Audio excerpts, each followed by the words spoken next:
All right, so let's get the general manager perspective on some of these games, and we do that with our former general managers, Rick Spielman and Scott Pioli. Let's start with the Ravens and the Giants. Lamar Jackson, he's been carrying this Ravens team, Rick, as a general manager. Okay, the fact that they couldn't get a deal done in the offseason, now that you're seeing these numbers continuously added every week the way Lamar is playing, are you lamenting the fact that they didn't get a deal done? No, they weren't going to get a deal done unless Lamar wanted to get a deal done. But what they have in their favor is that they're not committed to him in the future if he gets hurt or has a career-ending injury. The other thing is they can franchise him twice. So whatever those numbers are over the next 2 years, that's the floor of where you start on your negotiations. And it's only going to go up from there. But I think that Lamar took a bigger risk than the Baltimore Ravens did just because of the injury factor.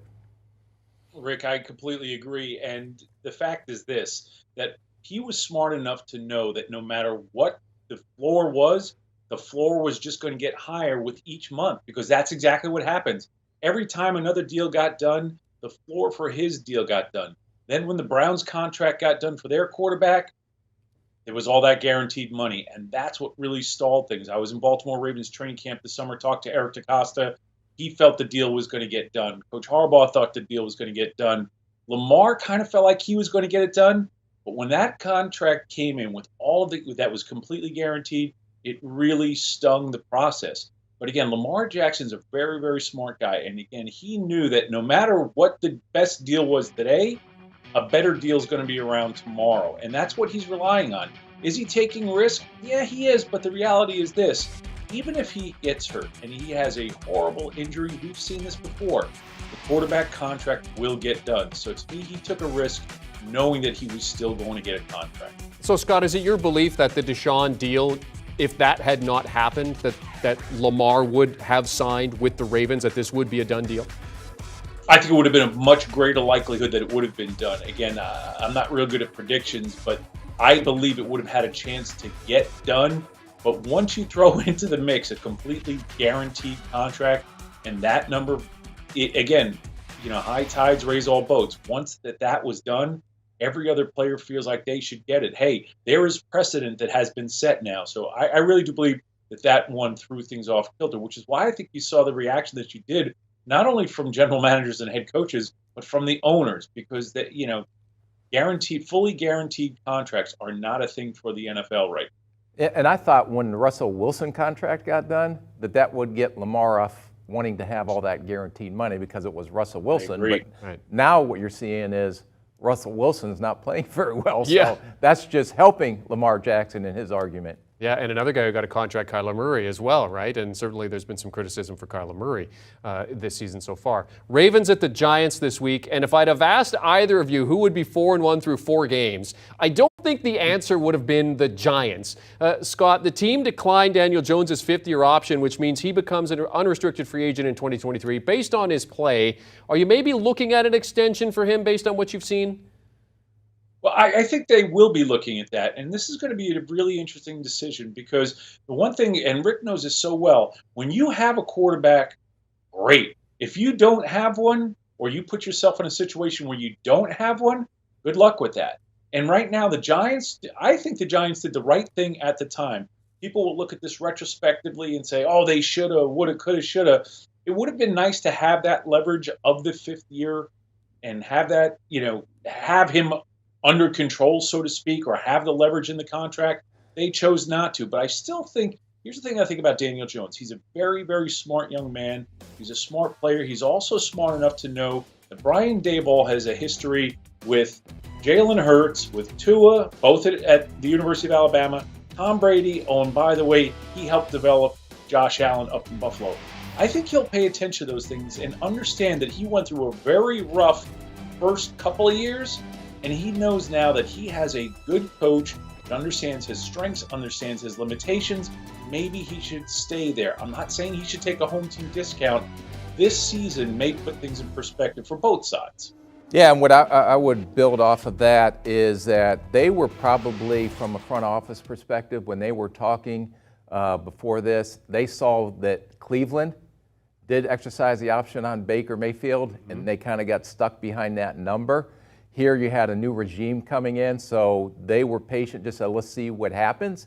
And I think they will be more than willing to pay what it takes to keep Daniel Jones there in New York. And the other thing is that this kid is becoming a true leader. I mean, he is playing with grit, toughness. He's playing with a bum ankle. Yeah. His hand's bleeding all over to London, and he's out there leading them to victory. So they'll be more than happy to pay because what's the old saying go?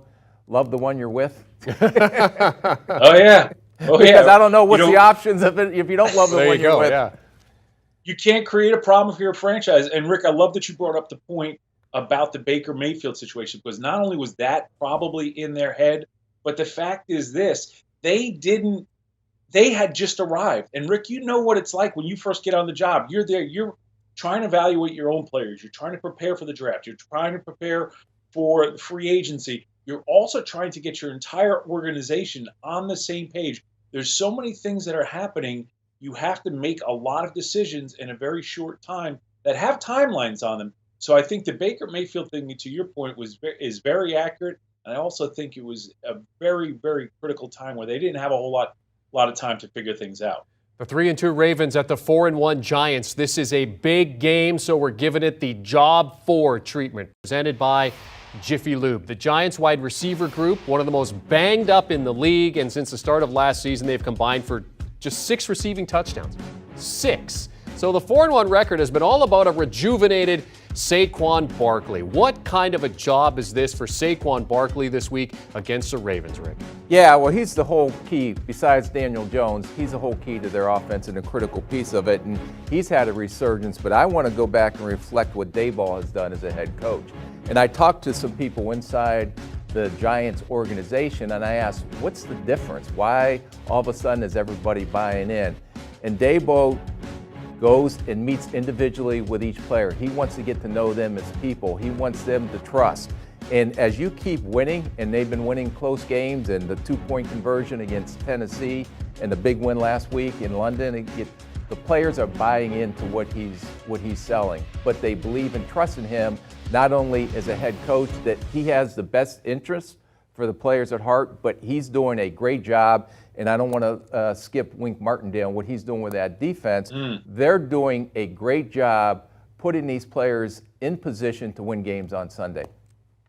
I agree with you, Rick. You know, I spent time when Brian first came from being a graduate assistant with Nick Saban at Michigan State. We hired him in 2000 at the Patriots, and he was there. I saw his work ethic. I saw his work habits. I saw his relationships with players even then.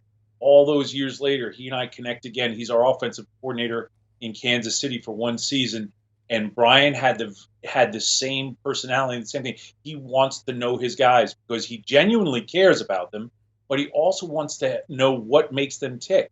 The other thing about Saquon Barkley and Brian Daboll is Brian understands this. One of the reasons I was so happy we hired him in Kansas City is he understands the running game, and not every coach or head coach or coordinator gives enough respect or knows the running game inside and out. He understands the importance of the running game when he has a talent like Saquon Barkley, not only handing off, but how he can use him in the passing game, in short and sideways, getting him in space. Brian knows and respects the running game, which therefore, when you have an athletic quarterback like Daniel Jones, you can have an opportunity to be much better in the play-action game. So I love the marriage that's going on. And Brian Daboll, again, for all the years that I worked in the NFL, one of my favorite people that I worked with for a number of years. Do you want a sports network that delivers everything that matters about the game? The highlights, the picks, the instant analysis, no yelling, no fake debates, no politics. Hit the subscribe button and never miss a moment.